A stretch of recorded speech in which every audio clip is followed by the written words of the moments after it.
അന്ന് നീ ഇത് പറഞ്ഞിരുന്നെങ്കിൽ ഒരുപക്ഷെ തൃച്ചംബരത്തുള്ളവര് വിശ്വസിച്ചേനെ.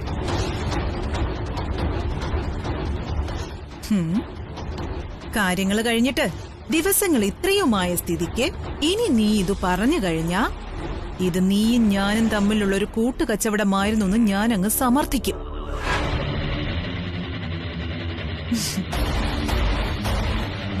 തൃച്ചംബരം തുല്യമായി പങ്കിട്ടെടുക്കാനുള്ള പദ്ധതി. അതിനെനിക്ക് അഖിലയുടെ മുമ്പിൽ തെളിവുകളൊന്നും ഹാജരാക്കേണ്ട കാര്യമില്ല. കമ്പനിയുടെ ഭാഗം ആവശ്യപ്പെട്ടുകൊണ്ട് നീ നടത്തിയ നാടകങ്ങളൊക്കെ ജസ്റ്റ് ഒന്ന് ഓർമ്മപ്പെടുത്തിയാ മതി. നിങ്ങളിനി എത്ര വലിയ മഹാസത്യങ്ങൾ വിളിച്ചു പറഞ്ഞാൽ പോലും തൃച്ചംബരത്തെ തൂണും തുരുമ്പും പോലും ഇത് വിശ്വസിക്കില്ല. കാരണം നിങ്ങളുടെ ഉള്ളിലിരിപ്പ് എന്താണെന്ന് ഇവിടെയുള്ള ഓരോ അണുവിനും അറിയാം.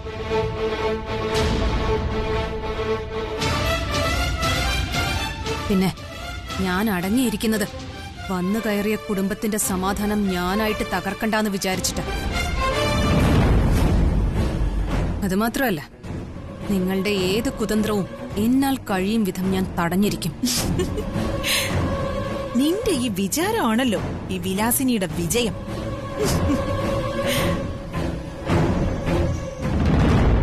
അയ്യോ, അതെനിയും നിനക്ക് മനസ്സിലായില്ലല്ലേ? എന്താ അവിടെ?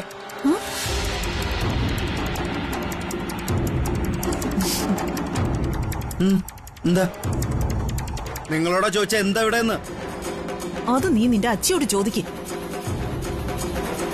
എന്താ നന്ദനെ? ഒന്നുമില്ല രവിന്ദ്. പിന്നെ എന്തായിരുന്നു ഇവിടെ ഇളയമ്മയായിട്ട് നിങ്ങള്?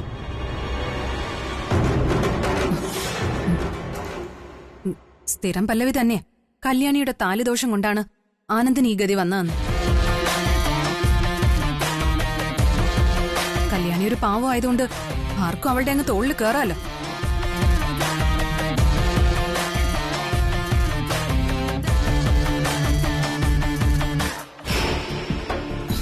ഇളമേ, ഒരു പഴമൊഴി ഉണ്ടല്ലോ, പട്ടിയുടെ വാല് 12 കൊല്ലം കുഴലിട്ടാലോ ആ കുഴല് മറ്റേ വളഞ്ഞു തന്നെയിരിക്കും. അതുകൊണ്ട് ഉപകാരം ചെയ്തില്ലേലും ഉപദ്രവിക്കരുത്. ഇതൊരു അപേക്ഷ.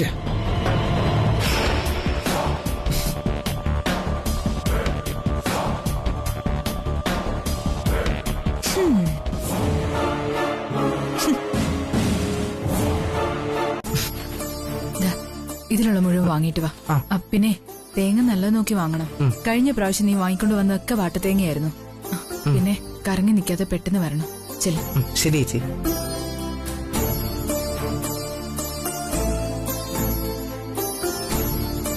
ഇവിടെ മുഴുവൻ പേപ്പർ കയറിയിട്ടിരിക്കുക. ഈ ചെറുക്കനെ കൊണ്ട് ഞാൻ തോറ്റു.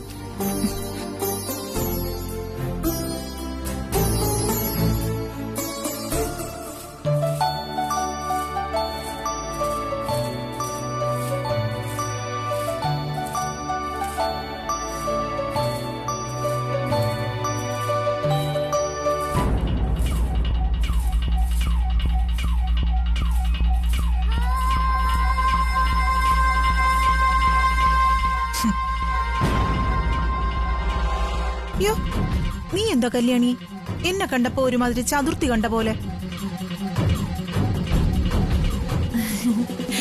അയ്യോ, നിന്നെ ഞാൻ ഉപദ്രവിക്കാൻ വന്നതൊന്നും അല്ല, ഒരു സമ്മാനം തരാൻ വന്നതാ. ആ ദേ, നീ ആ ചൂലൊന്ന് മാറ്റിവെച്ചേ. മാറ്റിവെക്ക് കല്യാണി, ഞാൻ സ്നേഹത്തോടെ പറഞ്ഞല്ലേ, മാറ്റിവെക്ക്.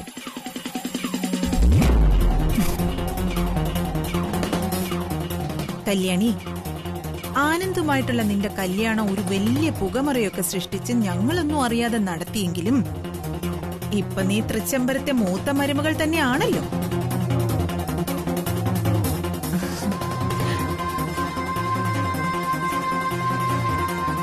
ആനന്ദാകത്തില്ലേ?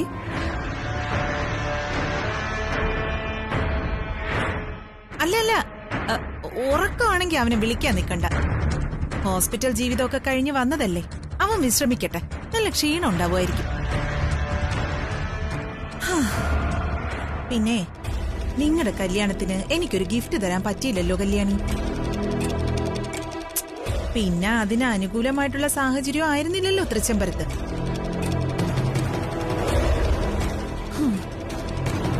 ശ്ശോ, ദേ, എനിക്ക് ഈ നിമിഷം വരെ എന്തൊരു സങ്കടമായിരുന്നു എന്നറിയോ കല്യാണി. നിങ്ങൾക്കൊരു ഗിഫ്റ്റ് തരാൻ പറ്റിയില്ലല്ലോ എന്ന് ദിവസം ഒരു 16 പ്രാവശ്യമെങ്കിലും ഞാൻ ഓർക്കും. ഇനിയും വൈകിക്കുന്നത് എന്തായാലും ശരിയല്ലല്ലോ. ഞാനൊരു ഡയമണ്ട് നെക്ലേസ് തൊട്ട് ഒരുപാട് സമ്മാനങ്ങളെ കുറിച്ച് ആലോചിച്ചു നിങ്ങൾക്കിപ്പൊ എന്താ തരേണ്ടേന്ന്. പിന്നെ ഞാൻ തരുന്നത് 2 പേർക്കും ഉപകാരപ്പെടണമല്ലോ. അങ്ങനൊരു സാധനം തന്നിട്ടല്ലേ കാര്യമുള്ളൂ. ദേ, തൃച്ചംബരത്തെ മൂത്ത മരുമകൾക്ക് ഈ വിലാസിനിയുടെ വക ഒരു സമ്മാനം.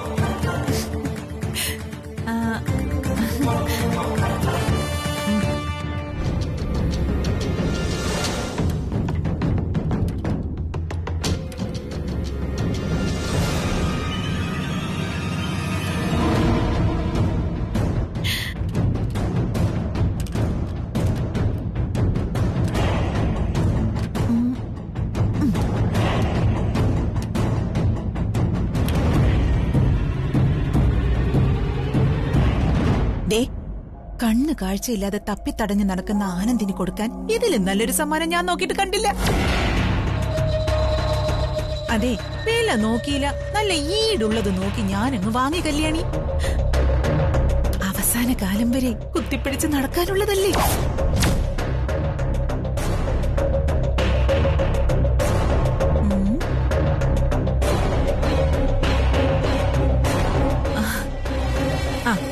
പിന്നെ ഇപ്പൊ പൈസ ഇല്ലാഞ്ഞിട്ടൊന്നുമല്ല, സമയം ഇല്ലാഞ്ഞിട്ടാ. കുറച്ച് കഴിയുമ്പഴേ ദേ ഇതിന്റെ പിടിയുണ്ടല്ലോ, നല്ല സ്വർണം പൂശി തരാൻ ഞാൻ.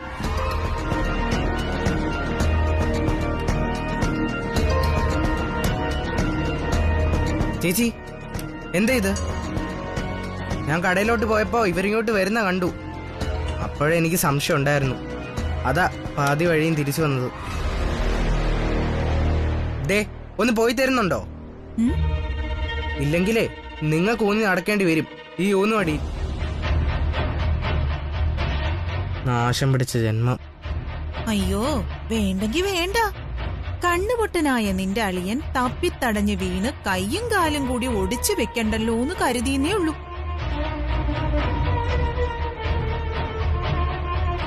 ദേ, കിടന്ന് തിളയ്ക്കല്ലേ.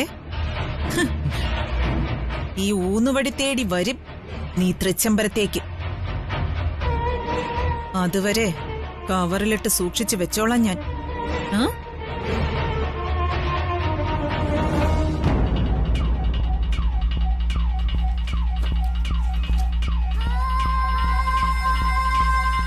അപ്പോ ശരി.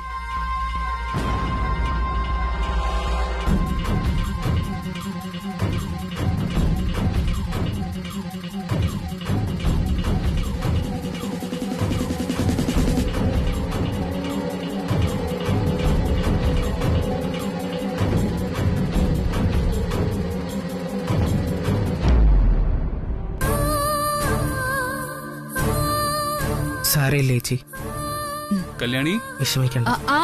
കല്യാണി, അനിമുട്ടാ, വല്യുണ്ണിപ്പ് ഇതൊന്നും അറിയരുത്. നീ കടയിൽ പോയിട്ട് വാ.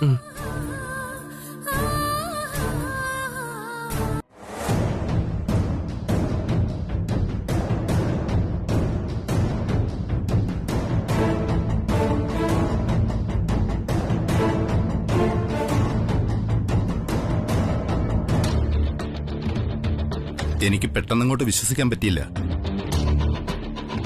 ഗംഗയാണ് ഇങ്ങനെ ഒരു കാര്യം ചെയ്തതെന്ന്. അതും നീ പോലും അറിയാതെ.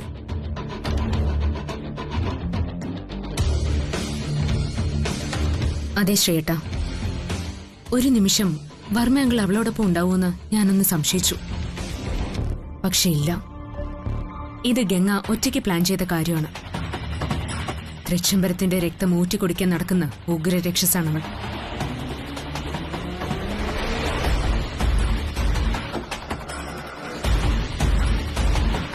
അവൾ ഇരുൾമറ നീക്കി പുറത്തേക്കിറങ്ങിയപ്പോ തൃച്ചംബരത്തിന്റെ ഒരു ഭാഗം ഇരുളായി ശ്രീയേട്ട.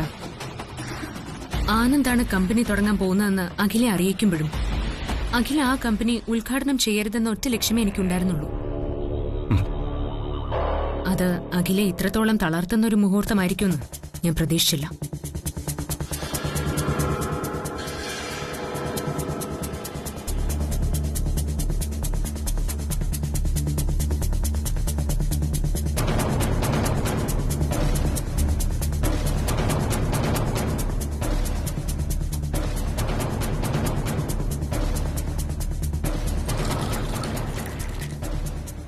തളർന്ന മനസ്സുമായി നിൽക്കുന്നവരെ തോൽപ്പിക്കാൻ എളുപ്പമാണ്.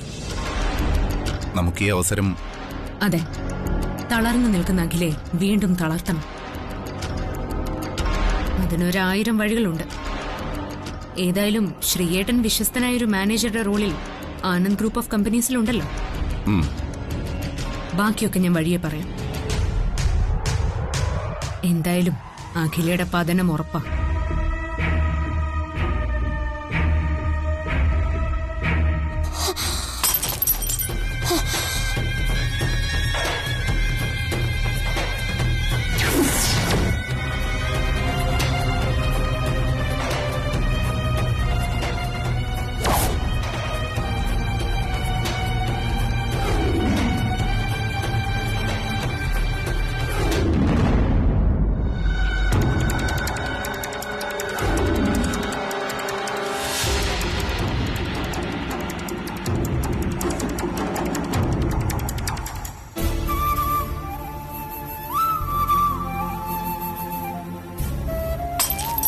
കല്യാണി,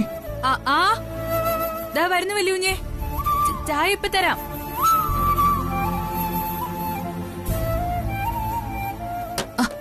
ഏയ് കല്യാണി,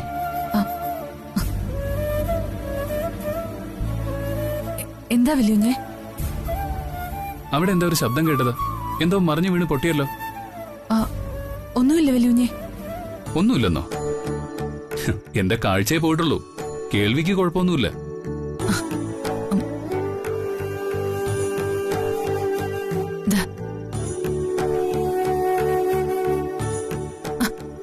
വല്യൂഞ്ഞ് ചായ കുടിക്കേ. എന്താ പറ്റിയത്? ഏയ് എനിക്കൊന്നും പറ്റിയില്ല. വല്യൂഞ്ഞ് ചായ കുടിക്കേ. ആരാ അതൊക്കെ തട്ടിമറിച്ചത്? അനികൂട്ടനാണോ? അവൻ നേരത്തെ ഉറങ്ങി. വല്യൂഞ്ഞ് ചായ കുടിക്കേ. ഞാൻ ചായ കുടിക്കല്ലേ. നിന്റെയും കാഴ്ച പോയോ കല്യാണി?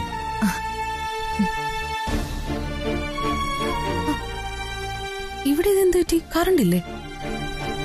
അല്ല, ആരുടെ അനക്കവും കേൾക്കുന്നില്ലല്ലോ. അല്ല, ഇനിയിപ്പോ നേരത്തെ ഉറങ്ങിയോ? ഹോസ്പിറ്റലിൽ നിന്നൊക്കെ വന്നതല്ലേ അരവിന്ദ്, ചിലപ്പോ നേരത്തെ കിടന്നിട്ടുണ്ടാവും.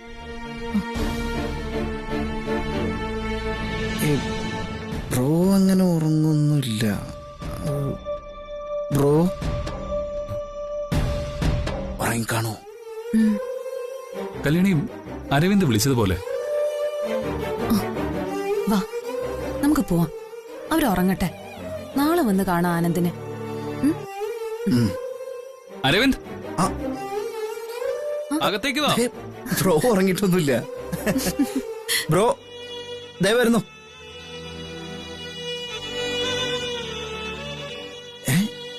അല്ല, ഇതെന്താ ബ്രോ ഇങ്ങനെ ഇരുട്ടത്തിരിക്കുന്നേ? കറണ്ട് ഇല്ലേ? ഇരുട്ടോ? കറണ്ട് ഇല്ലേ? നീ എന്താ കളിയാക്കാണോ? അല്ല, കല്യാണി പറഞ്ഞില്ലല്ലോ കറണ്ട് ഇല്ലാത്ത കാര്യമൊന്നും. അത് അല്ല ബ്രോ, ഞാൻ കളിയാക്കിയതല്ല.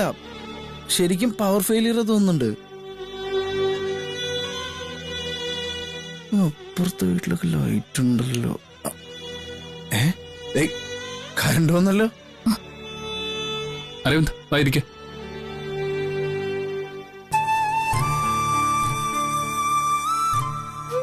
കല്യാണി, നീ എന്താ കറണ്ട് പോയ കാര്യം എന്നോട് പറയാറുന്നത്? അതിന് കറണ്ട് പോയതല്ലോ, ലൈറ്റ് ഇടാത്തതല്ലേ. എന്താ കല്യാണി ഇത്? നീ എന്താ ലൈറ്റ് ഇടാത്തത്? അതിന്റെ ഉത്തരം ഞാൻ പറയാം. ആനന്ദ് കേട്ടിട്ടില്ലേ, താലി കെട്ടിയ ഭർത്താവിന് കാഴ്ചയില്ലാന്നറിഞ്ഞപ്പോ ഭർത്താവിനില്ലാത്തതൊന്നും തനിക്കും വേണ്ടാന്ന് കരുതി കണ്ണുകൾ കെട്ടി സ്വയം ഇരുട്ട് വരച്ച ഗാന്ധാരിയുടെ കഥ.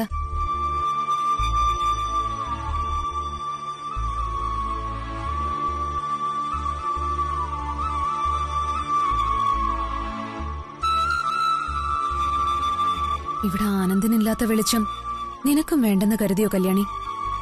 അതല്ലേ സത്യം?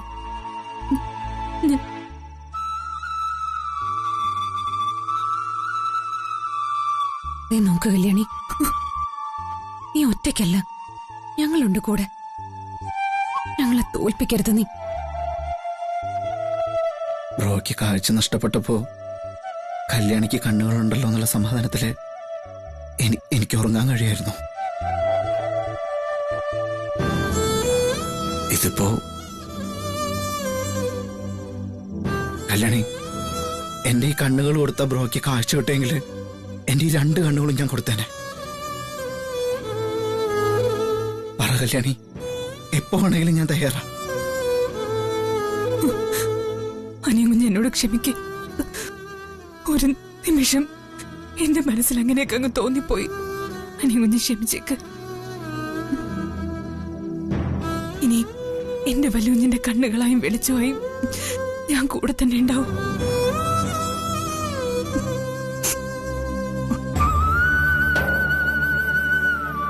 വല്യുഞ്ഞെ ക്ഷമിക്ക് വല്യുഞ്ഞെ.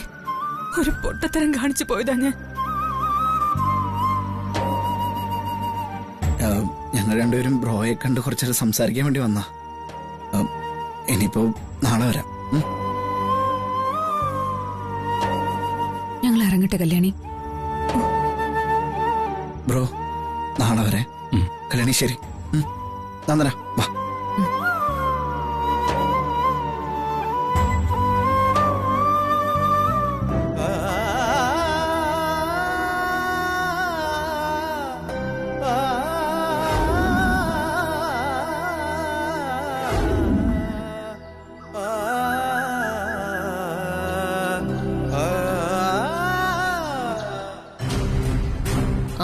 നെക്സ്റ്റ് തേഴ്സ്ഡേയോ? ഓക്കെ. അറിയാലോ, ദിവസങ്ങളല്ല, ഓരോ നിമിഷവും. അവിടേക്ക് കൊണ്ടുപോകണമെങ്കിൽ അവിടേക്ക് കൊണ്ടുപോവാം. അറിയാലോ. ഉറങ്ങിയിട്ട് നാളെ എത്രയായെന്നറിയൂ ലക്ഷ്മിക്ക്? എനിക്കറിയാം ഇന്റർനാഷണൽ ഫ്ലൈറ്റുകളൊക്കെ റദ്ദാക്കിയിരിക്കുകയാണെന്ന്. ശരി ശരി, ഞാനും പ്രാർത്ഥിക്കാം. വന്നു കഴിഞ്ഞാൽ ഉടനെ ലക്ഷ്മി എന്നെ വിളിക്കില്ലേ? ശരി ലക്ഷ്മി, ഞാൻ വെയിറ്റ് ചെയ്യാം. ഓക്കെ. ഡോക്ടർ രാജലക്ഷ്മി ആയിരുന്നു ഫോണില്. അവളുടെ ഒരു കസിനുണ്ട്, ഒരു ഡോക്ടർ കൃഷ്ണകുമാർ, ഒഫ്താൽമോളജിസ്റ്റ്. അടുത്ത വീക്കില് നാട്ടിൽ വരുന്നുണ്ടെന്ന്. ആനന്ദിനെ ഒന്ന് കാണിക്കണം. ഡോക്ടർ മിടുക്കനാണെന്നാ കേട്ടത്.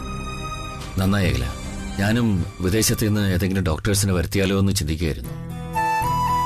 അതിനുവേണ്ടി പല ഹോസ്പിറ്റലുമായിട്ട് ബന്ധപ്പെടുകയും ചെയ്തു.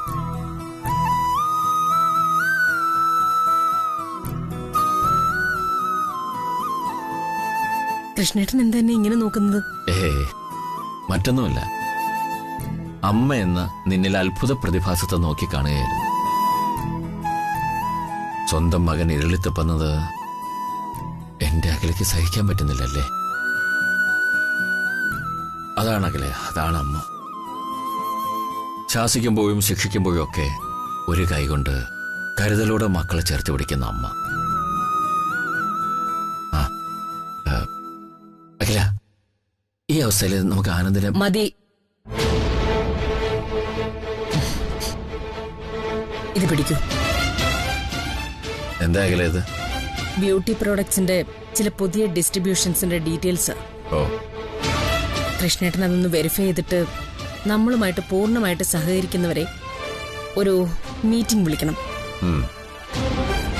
നമുക്കല്പം ലാഭം കുറഞ്ഞാലും ഈ ന്യൂ കമേഴ്സിനെ വിട്ടുകളയുന്ന ബുദ്ധിയല്ല. മാർക്കറ്റിലെ പുതിയ പ്രോഡക്റ്റുകൾ എങ്ങനെയെന്ന് നമുക്കിപ്പോ പറയാനും പറ്റില്ല. അതുകൊണ്ട് ഓടുന്ന പശുവിന് ഒരു മുഴം മുമ്പേ എന്ന് പറയുന്നത് പോലെ നമ്മളൊന്ന് കരുതിയിരിക്കണം. സമ്മതിച്ചിരിക്കുന്നു. വെറുതെ അല്ല, അഖില കൈവയ്ക്കുന്ന എല്ലാ ബിസിനസ്സും ഉയരങ്ങളിലേക്ക് പോകുന്നു. കൃഷ്ണേട്ടാ, ലക്ഷ്മിയുടെ കസിനെ ഫ്ലൈറ്റ് ചാർട്ട് ചെയ്തിട്ടാണെങ്കിലും നമ്മളിവിടെ കൊണ്ടുവരും. എന്താ, സമാധാനായില്ലേ? ഓ